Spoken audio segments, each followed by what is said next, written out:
Getting the Bassmod.dll error after a software update?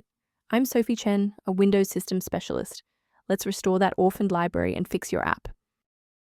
Before we begin our Bassmod walkthrough, you can try the suggested utility to help clear environment conflicts and save time. This DLL file is a compact version of the Bass audio library. It is specifically designed for playing tracker music files, MOD, S3M, IT, XM, with very low memory overhead, commonly used in indie games and software demos. Since we've covered what this file is, let's move to the primary fix. Application-level DLL errors like this are usually resolved by reinstalling the affected software. Reinstall the latest official version of BASS sound system to replace the Bassmod.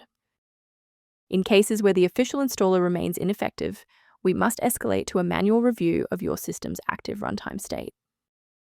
A standard reboot clears out temporary memory conflicts and gives the Windows loader another chance to properly register the Bassmod component during startup.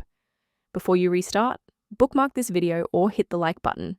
It makes it much easier to find this tutorial in your history so you can pick up exactly where we left off. To ensure long-term stability, we should review the safety risks associated with unverified file sources.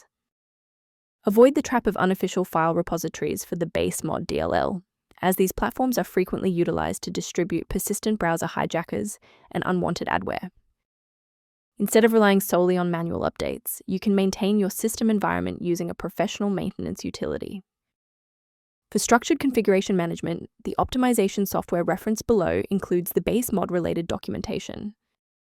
I'm Sophie Chen. If this engineering guide helped resolve the Bassmod dependency issues, consider subscribing so you have a trusted resource for future Windows troubleshooting.